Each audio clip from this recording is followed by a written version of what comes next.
Ya, Assalamualaikum warahmatullahi wabarakatuh. Kembali lagi di video untuk perkuliahan Fisika Dasar 2 ya. Setelah di video sebelumnya, kita telah membahas mengenai fenomena-fenomena umum dari kelistrikan. Kemudian kita juga membahas mengenai bagaimana tentang muatan listrik itu ya. Tentang muatan listrik, kemudian interaksi antar muatan listrik, yaitu muatan listrik yang sejenis dia akan tolak-menolak, sedangkan yang berbeda jenis dia bakal tarik-menarik. Nah, tolakan atau tarikan ini diakibatkan oleh sebuah gaya, yaitu gaya listrik ya.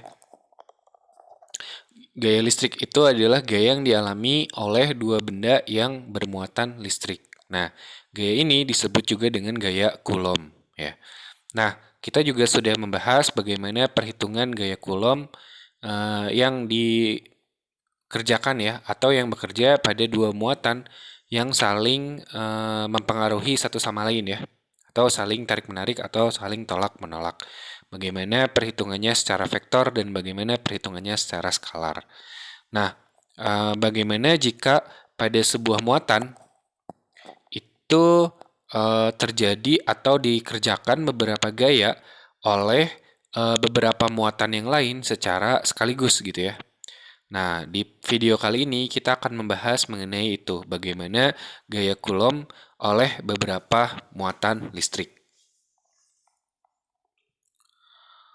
Nah, dengan notasi vektor, resultan gaya pada suatu muatan ya, yang diakibatkan oleh banyak muatan, ya, artinya diakibatkan oleh muatan lain yang lebih dari satu gitu ya, maka itu dapat diperoleh dengan prinsip superposisi, yaitu penyebelahan vektor ya. Nah, gaya total pada muatan Q1, katakanlah begitu, katakanlah kita memiliki sebuah muatan Q1 gitu ya. Kemudian ada muatan-muatan lain nih, ada Q2, Q3, dan Q4. Maka gaya total yang bekerja pada muatan Q1 ini itu merupakan penjumlahan dari gaya-gaya pada Q1 oleh Q2, Q3, dan Q4. Jadi F1 yaitu gaya total pada muatan 1 itu sama dengan F12 tambah F13 tambah F14. F12 itu adalah gaya pada muatan 1 oleh muatan 2, F13 itu adalah gaya pada muatan 1 oleh muatan 3, dan seterusnya gitu ya. Nah, katakanlah kita memiliki sebuah koordinat kartesian ya, di mana pada koordinat kartesian ini yang terdiri dari sumbu X dan sumbu Y ya, atau dua dimensi, di mana pada koordinat kartesian ini terdapat beberapa muatan ya, tersebar beberapa muatan listrik ya, yaitu Q1, Q2, Q3, dan juga Q4. Nah, karena dia berada pada sebuah koordinat kartesian, maka masing-masing muatan ini memiliki vektor posisi masing-masing ya, yaitu R1, R2, R3, dan R4. Nah, katakanlah kita ingin meninjau ya, bagaimana posisi Q1 ini terhadap Q2, Q3, dan Q4. Atau kita ingin melihat selisih atau perbedaan posisi ya antara Q1 dengan Q2, Q1 dengan Q3, dan Q1 dengan Q4. Maka bisa kita hitung ya perbedaan atau selisih atau posisi Q1 terhadap Q2 itu adalah R12 ya. Posisi Q1 terhadap Q3 itu adalah R13. Sementara posisi Q1 terhadap Q4 itu adalah R14. Nah, bila ya Q1, Q2, dan Q3, dan Q4 ini semuanya itu terpasang kuat gitu pada posisinya masing-masing, istilahnya dia ketika ada gaya Coulomb satu sama lain, maka posisinya dianggap tidak berubah ya, atau ditahan gitu supaya tidak berubah gitu ya. Maka gaya resultan yang bekerja pada Q1 oleh Q2, Q3, dan Q4 itu tadi ya dijumlahkan antara F12, F13, dan F14 gitu. Jadi jumlah gaya yang bekerja pada Q1 oleh masing-masing muatan itu semua dijumlah gitu ya. Nah, gaya pada Q1 oleh beberapa muatan adalah superposisi gaya. superposisi gaya interaksi antara Q1 dengan masing-masing muatan. Nah, itu ya. Jadi tinggal dijumlah saja. Bagaimana perhitungannya? Mari kita bahas sebuah contoh ya, supaya dapat memudahkan kita dalam pemahaman soal. Nah, jadi di sini ada 3 buah muatan, Q1 di tengah ya, Q2 di kiri, dan Q3 di kanan. Nah, dengan menganggap Q2 itu yang paling kiri berarti ya, yang ini, itu besarnya adalah 4 mikrokulom, artinya adalah 4 kali 10 pangkat min 6 ya. Sedangkan dia bertanda negatif, artinya dia bermuatan negatif ya. Ini dianggap sebagai sebuah pusat koordinat ya, atau kalau pada koordinat kartesian dia pada posisi 0,0. Nah, sedangkan Q1 itu dia muatannya adalah 3 mikrokulom, artinya 3 kali 10 pangkat min 6 ya. Mikro itu artinya adalah 10 pangkat min 6. Dia ada di posisi 0,2 meter dari Q2. Dan selanjutnya ada Q3, yaitu negatif juga, yaitu min 7 mikrokulom. Dia ada pada posisi 0,15 meter dari Q1. Yang ditanyakan pada soal ini adalah tentukan gaya kulom. Itu kalau ditanya tentukan gaya itu selain besar, kita juga menghitung arahnya. Karena gaya itu adalah besaran vektor. Kecuali nanti jika di soal ditanya tentukan besar gaya, berarti hanya besarnya aja. Tapi kalau ditanya tentukan gaya kulom, artinya besar dan arahnya. Pada muatan Q1, artinya muatan yang ada di tengah. Nah, seperti yang kita lihat, muatan yang ada di tengah ini dia di sekitarnya itu ada muatan Q2 dan Q3. Jadi, Q2 mengerjakan gaya pada Q1, Q3 juga mengerjakan gaya pada Q1. Kita ditanya total gaya yang bekerja pada Q1 itu berapa. Baik, yang pertama tentu saja kita berdoa dulu ya supaya lancar. Oke, yang pertama kita buat dulu koordinat kartesiannya ya. Kita buat dulu koordinat kartesiannya, yaitu sumbu X dan sumbu Y. Nah, kemudian kita ingin menghitung gaya Q2 terhadap Q1 ya. Gaya Q2 terhadap Q1 artinya gaya yang dikerjakan Q2 muatan 2 terhadap muatan 1 itu berapa gitu ya. Nah, sekarang untuk menghitung gaya Q2 terhadap Q1 gitu ya, kita tentukan dulu posisi muatan Q2 dan Q1, atau kita tentukan dulu muatan posisi dari masing-masing. Jadi kan Q2 tadi dianggap sebagai pusat koordinat, artinya dia ada di posisi 0,0 ya. Nah, sedangkan Q1 dia ada di sebelah kanannya, artinya dia ada di sumbu X kan. Nah, kalau dia ada di sumbu X, berarti sumbu Y-nya bernilai 0 di sini. Koordinat di sumbu Y-nya dia bernilai 0, sedangkan ke sumbu X-nya yaitu 0,2. Jadi 0,2, 0 gitu ya. Sedangkan yang ketiga ini dia X-nya adalah 0,2 ditambah 0,15, jadinya 0,35 ya. Sedangkan sumbu Y-nya karena dia ada di sumbu X, maka sumbu Y-nya ya 0 juga. Jadi posisi dari Q3 pada koordinat kartesian adalah 0,35,0 gitu ya. Jadi dari sini kita sudah tahu posisinya ya. Karena Q2 dianggap posisi 0,0, maka di sini adalah 0,2,0. Maka di sini adalah 0,35,0. Karena dia sejajar pada di sumbu X. Jadi nilai Y-nya semua sama, yaitu 0. Oke, kita menghitung gaya Q2 terhadap Q1. Jadi gaya yang dikerjakan Q2 terhadap Q1. Nah, karena Q1 ini merupakan muatan positif, sedangkan Q2 adalah muatan negatif, maka gaya antar keduanya tentu saja adalah tarik-menarik ya. Gaya antar keduanya itu adalah tarik-menarik. Jadi ada gaya F12, gaya pada 1 oleh muatan 2. Artinya gayanya adalah ke kiri gitu ya, kalau secara grafis begitu. Nah, kita tentukan dulu posisi muatan Q2 berapa dan posisi muatan Q1 berapa ya. Posisi muatan Q2 itu adalah 0,2. Oh, sorry. Posisi Q1 dulu ya. Posisi Q1, X-nya 0,2, Y-nya 0. Jadi dia 0,2 I plus 0 J. Sedangkan muatan 2 itu dia ada di pusat koordinat, jadinya dia 0 I plus 0 J gitu ya. Sekarang kita hitung posisi relatif antara muatan Q1 terhadap muatan Q2. Jadi muatan Q1 ini posisinya terhadap muatan Q2 itu bagaimana gitu ya. Maka ya tinggal kita hitung R12, yaitu R1 dikurangi R2. Ya, R1 itu adalah posisi muatan 1, sedangkan R2 adalah posisi muatan 2. Jadi 0,2I plus 0J dikurang 0I plus 0J, yang mana nggak ngaruh juga ya kalau dikurang 0.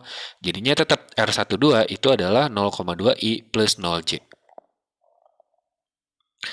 Nah, sekarang kita hitung jarak ya antara muatan Q1 dengan Q2, walaupun ini udah kelihatan ya, yaitu jaraknya 0,2. Tapi ini kita sedang belajar untuk mengerjakannya secara vektor ya. Jadi jaraknya walaupun sudah jelas 0,2 meter, tapi kita belajar nih bagaimana untuk mengerjakan soal-soal gaya kolom ini dengan menggunakan vektor ya. Jadi R12 karena tadi posisi muatan Q1 terhadap Q2-nya udah tahu, kita 0,2I plus 0J. Jadi jaraknya ya tinggal diakarin 0,2 kuadrat tambah 0 kuadrat. Yang mana hasilnya bakal sama dengan 0,04 kuadrat tambah 0 bakal tetap ya diakarin jadinya 0,2 meter. Nah, berarti vektor posisinya itu adalah vektor vektor satuannya, maksudnya vektor satuannya itu adalah vektor posisi dibagi dengan nilai tadi yang 0,2 ini ya, nilai skalarnya. Jadi kita bagi 0,2i plus 0j dari yang ini, dari yang bawah dibagi dengan nilai skalarnya adalah 0,2. Jadi 0,2i plus 0j bagi 0,2. 0,2i dibagi 0,2 ya 1 gitu ya. 0 dibagi berapapun ya 0. Jadinya vektor posisinya adalah i plus 0j. Nah, berikutnya kita menghitung gaya kolom, gaya Coulomb. Ya, itu salah ketik tuh, harusnya gaya Coulomb. Pada Q1 oleh Q2 ya. Kita hitung dengan menggunakan perumusan gaya Coulomb ya, secara vektor ya. Jadi, F12 gaya pada muatan 1 oleh muatan 2 itu sama dengan 1/4 pi/n0, yang mana ini nilainya adalah konstanta ya, yaitu sebesar 9 kali 10 pangkat 9 kali Q1 kali Q2 per R12 kuadrat. Ini nilai skalarnya ya, R12 kuadrat ini kemudian kali dengan vektor satuannya, R12. Jadi kita masukkan nilainya 9 kali 10 pangkat 9 kali muatan Q1-nya itu adalah 3 mikrocoulomb ya. Artinya kan mikro itu 10 pangkat min 6 ya. Jadi 3 kali 10 pangkat min 6 kali min 4 mikrocoulomb. Jadi min 4 kali 10 pangkat min 6. Nah, dibagi dengan jaraknya. Tadi secara skalar itu adalah 0,2. Jadi 0,2 kuadrat. Dikali dengan vektor satuan. Vektor satuannya tadi sudah kita hitung, yaitu I plus 0J. Jadi I plus 0J. Nah, 9 kali 10 pangkat 9 kali 3 kali min 4 gitu ya. Itu jadinya adalah dibagi dengan 0,2 kuadrat atau 0,04 gitu ya. Jadinya adalah min 2,7 I plus 0J. Kalau kita masukkan nilainya ke masing-masing arah, jadi min 2,7 kali I, jadi min 2,7 I, min 2,7 kali 0, jadinya 0. Jadi arahnya adalah min 2,7 I plus 0J. Ini adalah gaya tarik Q1 oleh Q2. Nah, lihat, ini arahnya kan ke kiri, berarti ke arah sumbu X negatif ya. Di sini terlihat bahwa I-nya bernilai negatif ya, berarti betul ke arah sumbu X negatif. Sedangkan nggak ada arah ke sumbu Y-nya karena dia nggak ke atas, nggak ke bawah, nggak serong ke atas, nggak serong ke bawah. Jadinya dia nilai J-nya bernilai 0. Gitu ya. Itu adalah cara untuk ngeceknya. Nah, sekarang kita lanjut.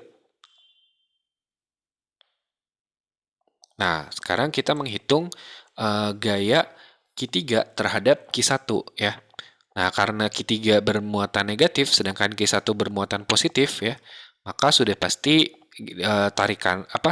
gaya antar keduanya itu adalah gaya tarik-menarik ya. Gaya tarik-menarik artinya Artinya gaya Q1 oleh muatan Q3 atau F13 itu arahnya ke kanan, karena si Q1 ini ditarik oleh Q3, jadi dia dapat arah gaya ke kanan ya.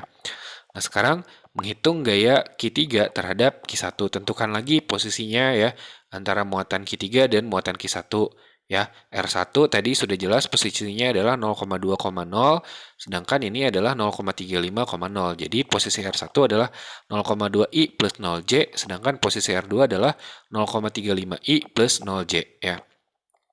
Nah, sekarang bagaimana posisi relatif muatan Q1 terhadap muatan Q3 ya. Ini maksudnya adalah Q3 atau R1 3 ya. Jadi R1 dikurangi dengan R3. Jadi 0,2i plus 0j ditambah dengan 0,35i plus 0j ya. 0,2i dikurang 0,35i, maaf ya tadi bukan ditambah tapi dikurang. 0,2i dikurang 0,35i jadinya adalah min 0,15i, sedangkan 0 dikurang 0 ya 0 gitu ya. Nah, jadi posisi Q1 terhadap Q3 itu min 0,15i plus 0j. Jadi kelihatan nih, Q1 ada di sebelah kiri Q3 gitu ya. Jadi dari sini kita kelihatan bahwa Q1 itu ada di sebelah kiri Q3. Tahunya dari mana? Tahunya dari ini dia bernilai min, berarti dia ke arah kiri gitu. Nah, sekarang bagaimana jarak muatan Q1 dan Q3 ya? Nah, walaupun sudah jelas ya di sini jaraknya adalah 0,15. Tapi sekali lagi kita sedang belajar untuk menyelesaikan persoalan-persoalan ini dengan menggunakan notasi vektor ya. Jadi R13 itu adalah akar dari X-nya adalah 0,15, Y-nya adalah 0. Sebenarnya itu min ya. Ini min sebenarnya. Ini harusnya min sebenarnya. Jadi min 0,15 kuadrat tambah 0 kuadrat. Nanti hasilnya adalah 0,15 meter. Nah, sekarang vektor satuannya itu adalah vektor posisi relatif tadi dibagi dengan nilai skalarnya, yaitu 0,15. Jadi, min 0,15i plus 0j dibagi dengan 0,15. Jadinya adalah min i plus 0j. Nah, terakhir kita, belum terakhir ya. Kemudian kita hitung besarnya gaya Coulomb ini pada Q1 oleh Q3 ya.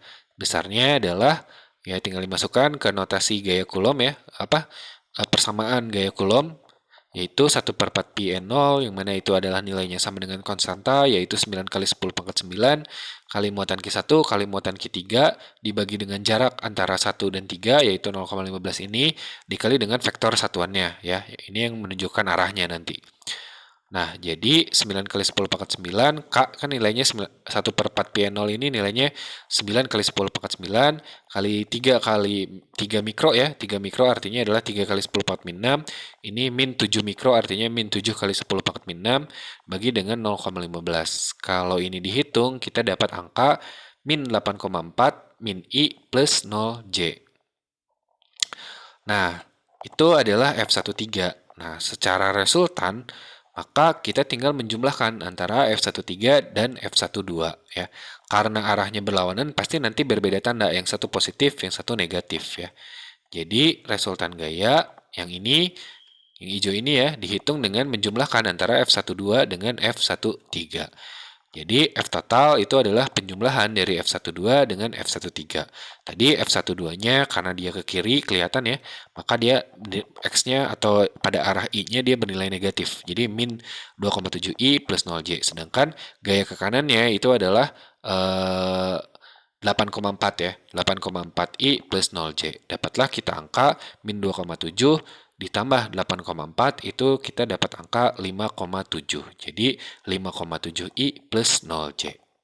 Ya, itu adalah perhitungan secara vektor ya. Bagaimana kita menghitung penjumlahan gaya total yang bekerja pada suatu muatan oleh beberapa muatan yang lain ya. Dalam hal ini adalah muatan pada Q1 oleh Q2 dan Q3. Nah, tapi sebetulnya ini akan lebih mudah jika dikerjakan secara skalar ya. Nah, coba kita akan kerjakan lagi soal tersebut tapi dengan menggunakan skalar ya. Atau kita hanya melihat metode grafisnya saja. Tapi saya ambil minum dulu sebentar.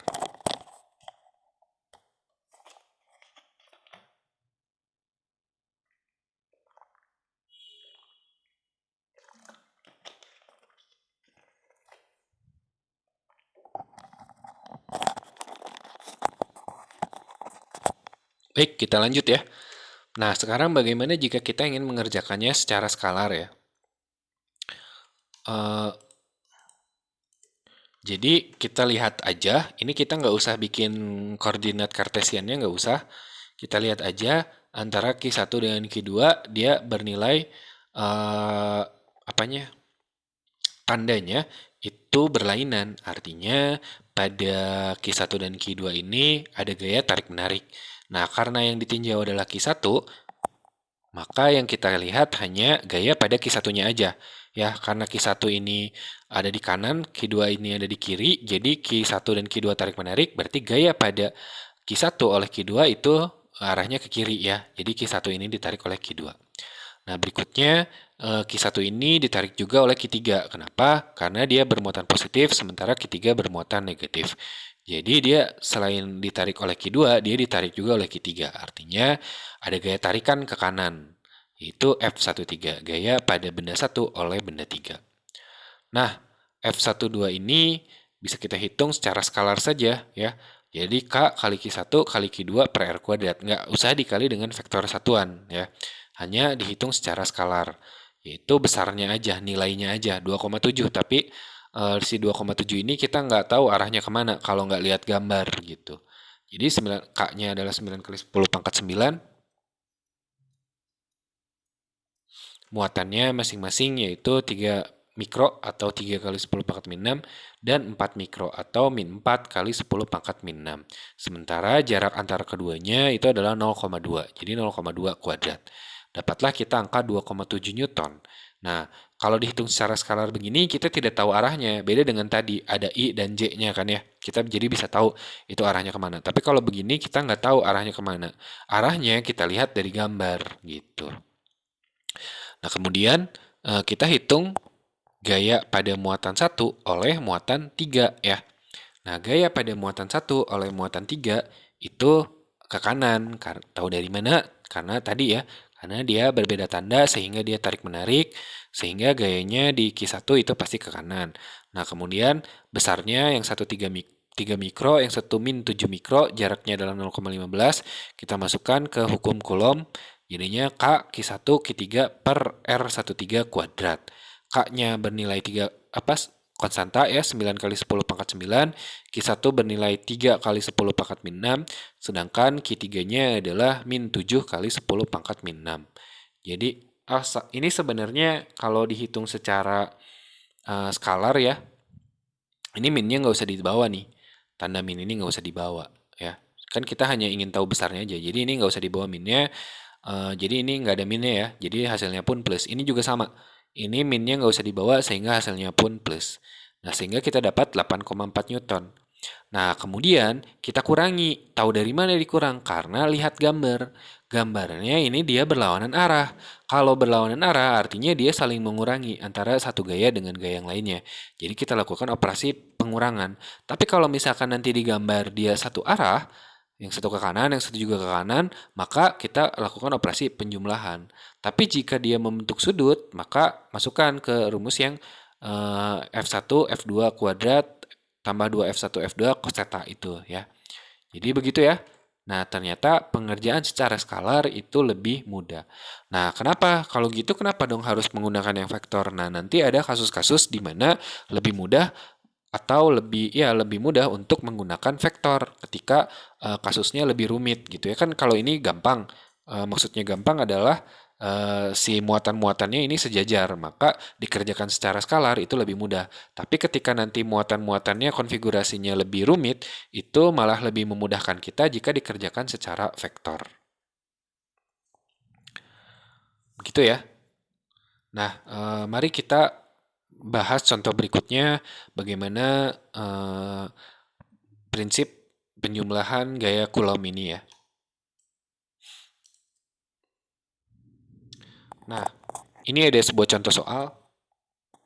Ada sebuah contoh soal, ada 3 muatan ya, yang tersebar pada suatu koordinat kartesian, di mana muatan plus Q ya, muatan plus Q itu ada di posisi 0,0, sedangkan muatan min 2Q ada di posisi 3,0, dan muatan min 3Q yang sini, kalau tadi min 2Q, kalau yang ini min 3Q, itu ada di posisi 0,4. Nah, pertanyaannya di soal ini adalah kita harus menentukan vektor gaya total yang bekerja pada muatan min 3Q atau muatan yang ini ya. Pada muatan min 3Q ini. Berapa vektor gaya totalnya? Artinya penjumlahan vektornya itu berapa? Nah, kita diminta untuk membuat sketsanya dan menggambarkan gayanya. Oke, kita kerjakan ya. Seperti tadi, kita gunakan dulu secara vektor dan kita hitung secara skalar. Nah, pada muatan Q1 itu karena dia bermuatan negatif, maka dia bakal ditarik oleh muatan Q2 yang bermuatan positif ya. Artinya di Q1 ini itu akan ada gaya yang arahnya adalah ke bawah ya. Yaitu adalah F12, yaitu gaya pada muatan 1, dia ditarik oleh muatan 2. Sementara karena muatan Q3 itu sama-sama negatif, maka Q3 ini menolak Q1. Artinya pada Q1 oleh Q3 ini ada gaya tolakan yang arahnya menjauhi Q3 ini. Ya kan menolak. Menolak itu artinya mendorong dia supaya menjauhi dia kan. Berarti ada gaya arahnya ke sana. Ya, itu adalah F13. Jadi ada dua gaya, F12 dan F13. Nah, kita ingin menghitung resultan gaya pada Q1, yaitu ya tinggal dijumlah. Dengan metode jajaran genjang, maka kita akan mendapatkan gaya resultannya ya. Metode jajaran genjang artinya dari ujung F13 kita bikin garis yang sejajar dengan F12, kemudian dari ujung F12 kita bikin garis yang sejajar dengan F13 ya. Nah, akhirnya mereka bertemu di satu titik, kemudian kita gambar sebuah vektor hasil, yaitu dari pangkal keduanya ke titik pertemuan tadi. Itu adalah vektor resultannya atau gaya resultannya. Nah, sekarang kita akan menghitung gaya Q2 terhadap Q1. Pertama, kita tentukan dulu posisi muatan Q2 dan Q1. Seperti yang terlihat pada gambar, muatan Q1 ada di posisi 0,4, sedangkan muatan Q2 ada di posisi 0,0, karena dia ada di pusat koordinat ya. Maka kita tulis R1 itu adalah 0I ditambah 4J, sementara Q2 itu posisinya atau R2 itu adalah 0I plus 0J. Kemudian kita tentukan posisi relatif muatan Q1 terhadap Q2. Nah, Q1 ini posisinya terhadap Q2 bagaimana ya? Tinggal dikurang ya. Posisi relatif muatan Q1 terhadap Q2 tinggal dikurang, yaitu R12, yaitu R1 dikurangi dengan R2. R1 tadi nilainya adalah 0I plus 4J, sedangkan R2 adalah 0I plus 0J.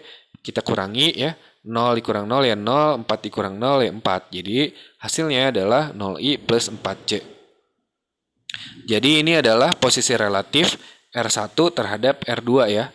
Jadi dia ada di posisi 0I, artinya dia masih di sumbu X X-nya sama-sama segini, sama-sama 0, sedangkan Y-nya si Q1 ini dia ada di jaraknya 4 dari Q2 ini ya. Jadi 0I plus 4C. Nah, kemudian kita hitung secara skalar ya. Berapa jarak antara Q1 dengan Q2, walaupun di sini udah ada, katanya jaraknya adalah 4 ya. Sekali lagi, ini kita dalam rangka pembelajaran ya, bagaimana kita mengerjakan soal dengan notasi vektor ya. Dengan notasi vektor. Jadi R12 atau jarak R1, posisi R1 terhadap posisi posisi Q1 terhadap posisi Q2 itu adalah ya dihitung ya, akar dari 0 kuadrat ya. Kan tadi R12-nya 0I plus 4C. Jadi kalau jaraknya itu ya dihitung tinggal 0 kuadrat tambah 4 kuadrat. Jadinya 0 tambah 4 kuadrat itu adalah 16. Jadinya 0 tambah 16 ya 16 diakarin ya. Diakarin maksudnya. Diakarin jadinya adalah 4 meter. Nah, sekarang kita tinggal menghitung vektor satuannya ya. Vektor satuan sekali lagi cara menghitungnya adalah vektor posisinya dibagi dengan nilai skalarnya ya. Jadi kalau di sini vektor posisinya adalah 0i plus 4j dan nilai skalarnya itu tadi adalah 4 meter ya atau jaraknya. Itu adalah 4 meter. Jadi 0 dibagi 4 ya 0, 4 dibagi 4 ya j. Jadi vektor satuannya adalah 0i plus 4j. Nah, sekarang berapakah besarnya gaya Coulomb pada Q1 oleh Q2? Ya kita tinggal hitung F12 ya. itu sama dengan 1/4 P0, yang mana itu sama dengan konstanta, yaitu 9 kali 10 pangkat 9. Q1-nya itu adalah berapa tadi? Q1-nya adalah min 3 ya, sedangkan Q2-nya adalah plus 1 ya. Jadi kita hitung min 3 plus 1 dibagi jaraknya adalah 4 kali dengan vektor satuannya adalah 0i plus j. Jadinya 9 kali 10 pangkat 9 kali min 3 kali 1 dibagi 4 kuadrat ya. Jadinya adalah min 1,69 kali 10 pangkat 9. Nah, sekarang vektor satuannya adalah 0i plus 4j. Kalau kita masukkan ke vektor satuan, maka kita dapat 1,69 kali 0 ya 0, min 1,69 kali 1 ya min 1,69. Jadi kita dapat gayanya F12 itu adalah min 0 min 1,69 kali 10 pangkat 9 J Newton ya. Artinya ini kelihatan nih dari gambarnya.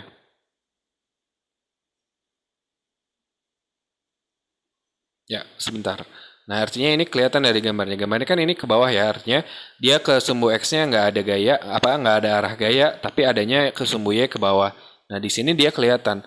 Tandanya ke arah sumbu X-nya atau nilai I-nya adalah 0, sedangkan nilai J-nya adalah min gitu.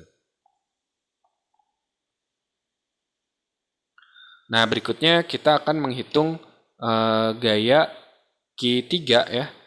Menghitung gaya Q3 terhadap Q1 ya. Artinya gaya pada Q1 karena Q3 yang gaya tolakan tadi ya. Kayak kamu kan sering ditolak. Nah, bagaimana menghitung gaya Q3 terhadap Q1? Itu sama seperti tadi. Pertama, kita tentukan dulu posisi muatan masing-masing antara Q1 dan Q3. R1 posisinya ada di mana? Posisinya ada di 0,4. Sedangkan R3 posisinya ada di 3,0.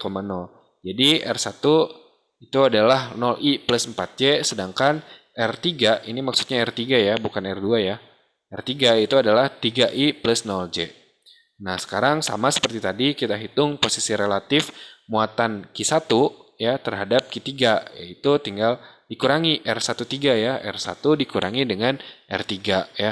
R1 yaitu 0i plus 4j dikurang 3i plus 0j ya, 0 dikurang 3 ya min 3, 4 dikurang 0 ya 4. Jadinya posisi relatif Q1 terhadap Q3 itu adalah min 3i plus 4j. Nah, sekarang kita menghitung jarak muatan ya antara Q1 dan Q3, walaupun di sini sudah terlihat jaraknya itu adalah 5 meter ya. Tinggal dimasukkan seperti tadi, bahwa akar 3 kuadrat ya, sebenarnya ini min 3 ya. Min 3 kuadrat kan dari sini. Min 3 kuadrat ya sebenarnya bakal sama aja dengan 3 kuadrat, yaitu sama-sama 9. Tambah dengan 4 kuadrat, yaitu 9 tambah 16 ya. Jadinya akar dari 25, yaitu 5 meter ya, sama ya, seperti pada gambar.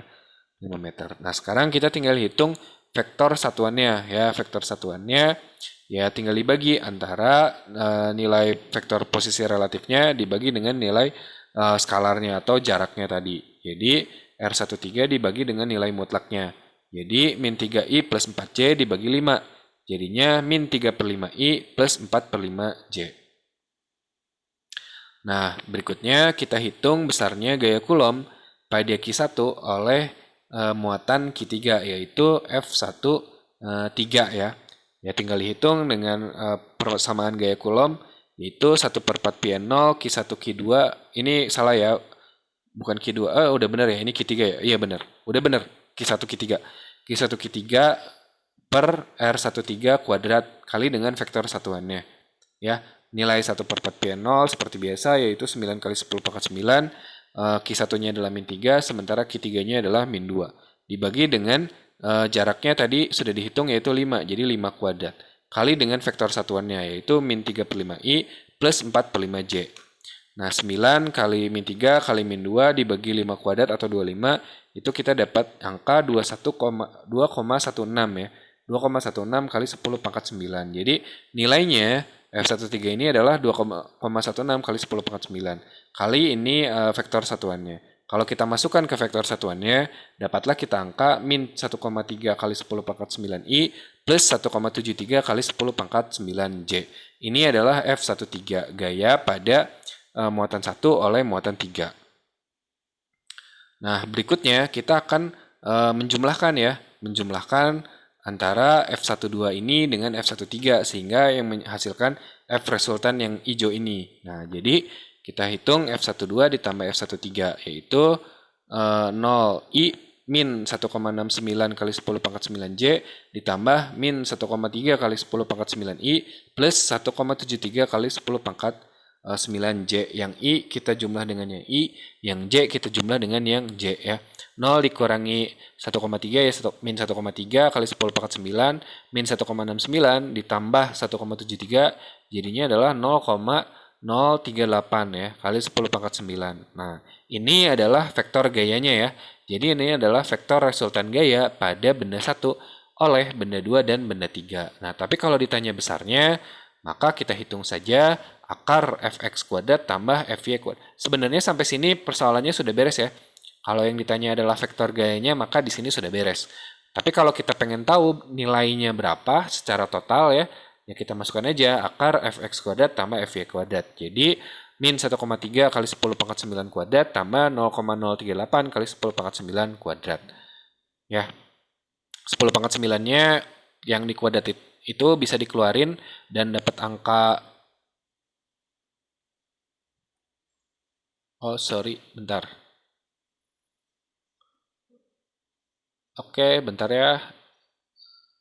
Gimana nih? Oke, nah maksud saya begini, mau di zoom.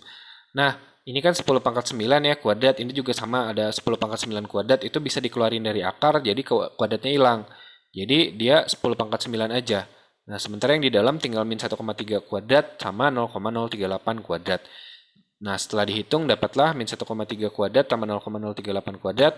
Diakarin dapatlah 1,3 kali di luarnya tadi adalah 10 pangkat 9. Jadi nilainya itu adalah 1,3 kali 10 pangkat 9 Newton.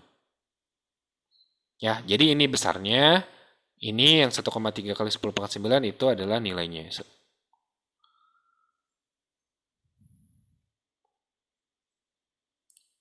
Nah, sekarang bagaimana jika kita kerjakan secara skalar ya?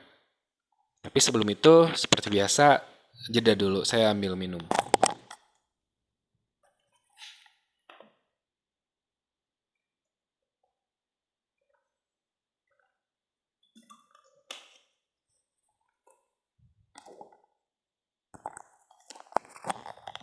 Baik, kita lanjut ya. Sekarang bagaimana pengerjaan soal barusan, tapi secara skalar ya. Nah, kalau secara skalar, kita tinggal lihat aja gambarnya. Jadi kita fokusnya pada grafisnya ya, pada gambarnya. Nah, di sini ada Q1, Q2, dan Q3. Q1 besarnya min 3, Q2 besarnya adalah plus 1, sedangkan Q3 besarnya adalah min 2. Nah, maka karena fokusnya adalah di Q1, ya, Q1 ditarik oleh Q2, maka di situ ada gaya ke bawah, F12. Q1 ditolak oleh Q3, maka ada gaya ke atas. Itu adalah F13. Resultannya ya tinggal jumlah dengan metode jajaran genjang.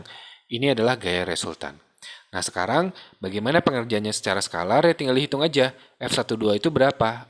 Berarti gaya antara muatan 1 dengan muatan 2. Tinggal kita masukkan F12 itu adalah 1/4 V0 Q1 Q2 per R12 kuadrat. Jadi 9 kali 10 pangkat 9 kali 3 kali 1 kali per 4 kuadrat ya. Jadinya 1,69 kali 10 pangkat 9. Nah, sekarang kita tinggal oh ya ini tadi sorry belum keluar. Jadi hasilnya seperti ini. 1,69 9 kali 3 bagi 16 jadinya 1,69 kali 10 pangkat 9. Nah, sekarang kita tinggal hitung F13 ya. F13 ya sama seperti tadi. Jadi 1/4 V0 kali Q1 kali Q3 per R13 kuadrat. Jadi 1/4 P0-nya adalah 9 kali 10 pangkat 9, Q1-nya adalah 3, Q3-nya adalah 2, dibagi dengan jaraknya antara Q1 dengan Q3 itu adalah 5 ya. Di sini kan terlihat jaraknya adalah 5. 5 kuadrat jadinya. Jadinya adalah 9 kali 3 kali 2 dibagi 5 kuadrat atau dibagi 25. Itu hasilnya adalah 2,16.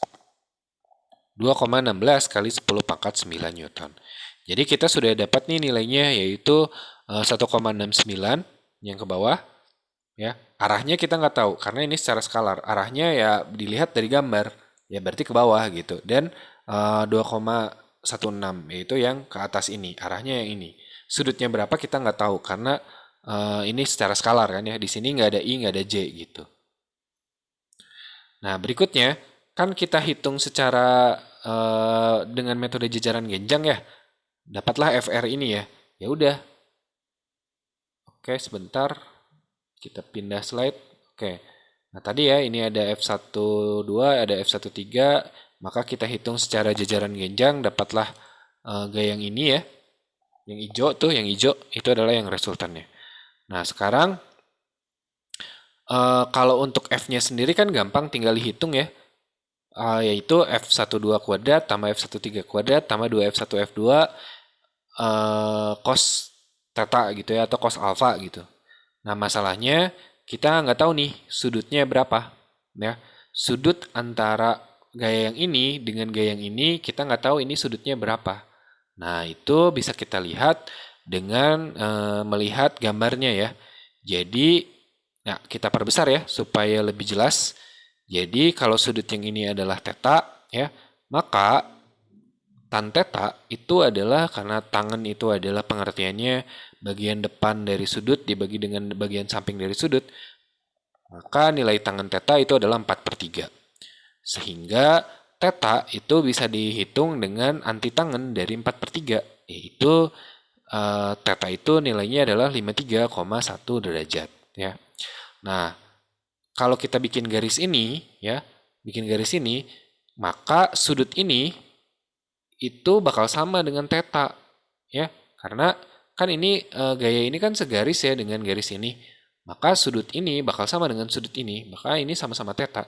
Kalau theta adalah 53,1, maka kalau kan kita ingin tahu gaya apa sudut antara kedua jarak ini ya, sudut antara kedua vektor ini, berarti sudut itu kan yang kita cari, yaitu sudut alfa, katakanlah begitu. Maka alfa itu adalah theta ditambah sudut ini kan siku-siku, jadinya 90 derajat. Jadi theta ditambah 90 derajat. Jadinya 53,1 ditambah 90 derajat. Dapatlah kita angka 143,1 derajat. Nah, gaya resultannya yaitu F12 kuadrat tambah F13 kuadrat tambah 2F1 F12 F13 kali dengan cos alfa ya. Alfa yang ini ya, jarak dari sudut antara gaya yang ini F12 dengan F13 dengan F12. Sudutnya yang ini yaitu 143,1. Kita masukkan nilainya, F12-nya adalah 1,69 kali 10 pangkat 9, F13-nya adalah 2,16 kali 10 pangkat 9, sedangkan alfanya adalah 143,1. Maka kita dapat, ini kan karena di semua ruas ada 10 pangkat 9 kuadrat ya. Ini 10 pangkat 9 kuadrat, ini 10 pangkat 9 kuadrat. Ini ada 10 pangkat 9, ini juga 10 pangkat 9, jadi 10 pangkat 9 kuadrat juga. Jadi itu bisa dikeluarkan dari kurung ya, atau dari akar. Jadi 10 pangkat 9-nya keluar, tinggal yang di sini tersisa 1,69 kuadrat, 2,16 kuadrat, 2 kali 1,69 kali 2,16 kali cos 143,1 ya. Dapatlah kita angka 2,86 tambah 4,67 tambah 7,3, cos dari 143,1 adalah min 0,8. Min 0,8 dikali dengan 7,3 jadinya adalah min 5,83 ya. Ini kalau dijumlah 2,86 tambah 4,67 dikurang 5,83 itu hasilnya adalah 1,69. 1,69 kalau diakarin ya, kalau diakarin maksudnya itu adalah 1,3 ya. Jadi 1,3 kali 10 pangkat 9 Newton. Kamu perhatikan bahwa ini nilainya sama dengan yang tadi yang dihitung secara vektor. Jadi bebas ya, bisa ya tergantung yang diminta di soal sih. Dikerjakan secara vektor atau secara skalar. Kalau nggak disebutkan, ya berarti bebas gitu ya.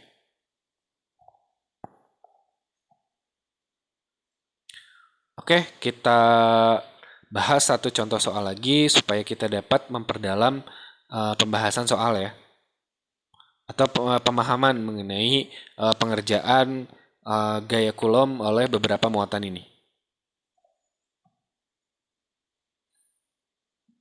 Ya, satu contoh lagi, yaitu contoh 3. Nah, katanya muatan Q1 ya 4 mikrocoulomb itu terletak di pusat koordinat, yaitu 0,0 meter.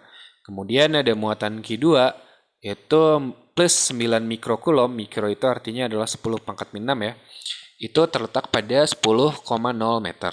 Kemudian tentukan di mana muatan ketiga itu harus diletakkan. Jadi kita gambar dulu nih. Pertama ada muatan Q1 ya.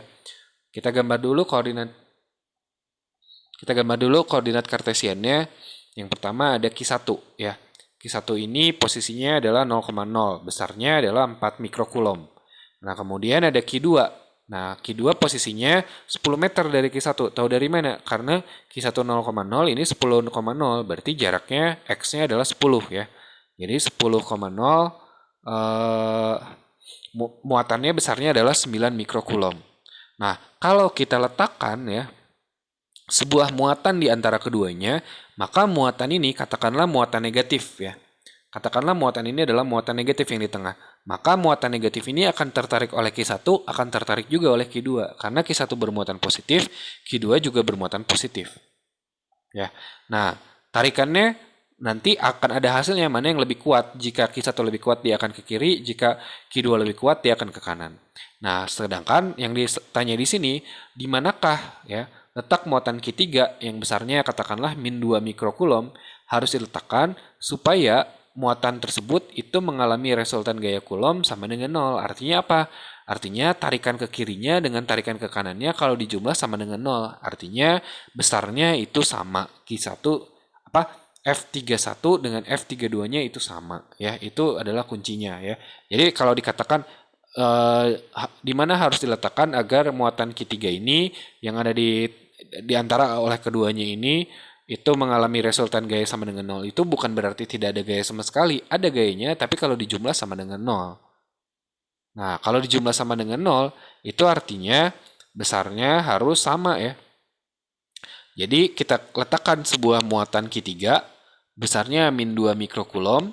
Nah, kita nggak tahu letaknya di mana, pokoknya antara Q1 dengan Q3. Nah, yang mana jumlah gayanya sama dengan 0. Jumlah gaya sama dengan 0 artinya tarikan ke kirinya dengan tarikan ke kanannya F31 dengan F32 itu adalah sama ya. Nah, sama. Nah, pertanyaannya adalah posisinya ini harus di mana gitu ya. Nah,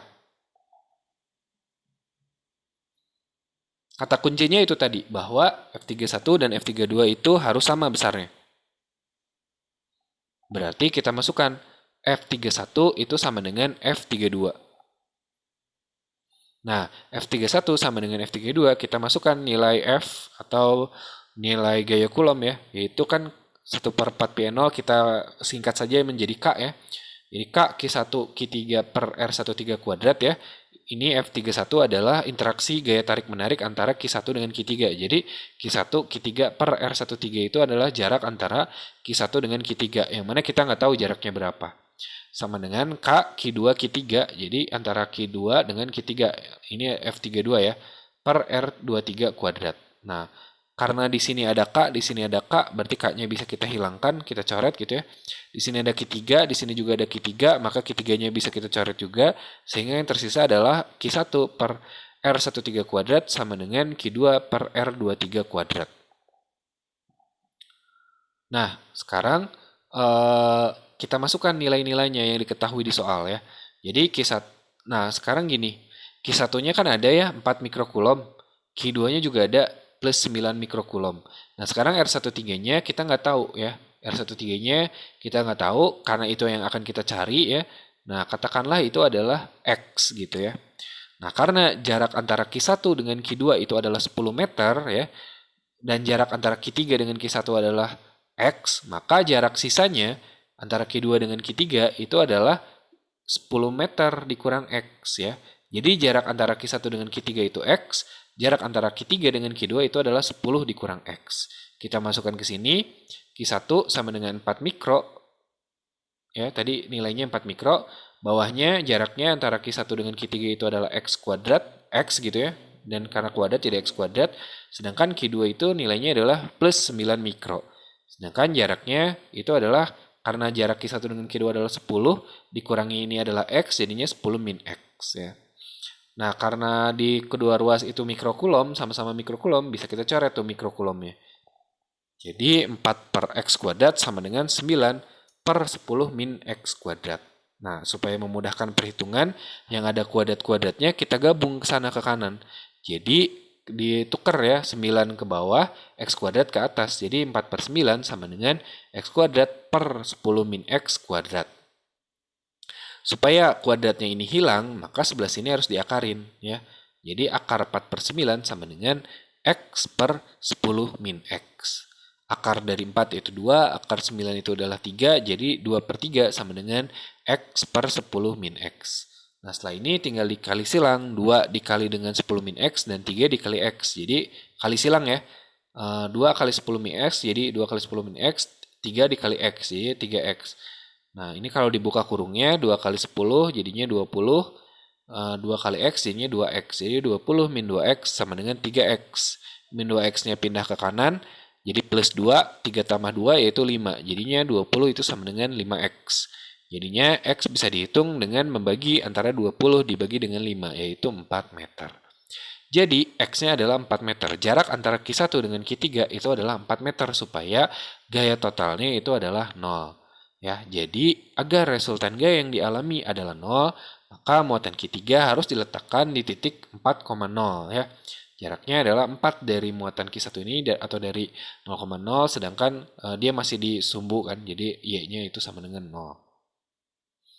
Ya, begitu pembahasan mengenai gaya Coulomb oleh beberapa muatan listrik ya. Semoga dapat dipahami. Silakan dikerjakan tugasnya. Tugasnya ini yang pertama ya, seperti contoh yang pertama, tentukan vektor resultan gaya pada Q2. Jadi di sini nih, pada Q2. Berarti dihitung seperti tadi ya, seperti contoh yang pertama. Sedangkan tugas yang kedua, nah seperti contoh yang kedua ya, tentukan masing-masing vektor gaya pada plus Q ya, pada plus Q ini dan pada min 2Q. Berarti ini, berarti dihitungnya 2 kali ya. Berapa resultan total pada plus Q atau pada Q1, berapa ini tadi? Ya yang plus Q ini dan berapa gaya total pada min 2Q ini. Ya, silakan dikerjakan tugasnya. Assalamualaikum warahmatullahi wabarakatuh.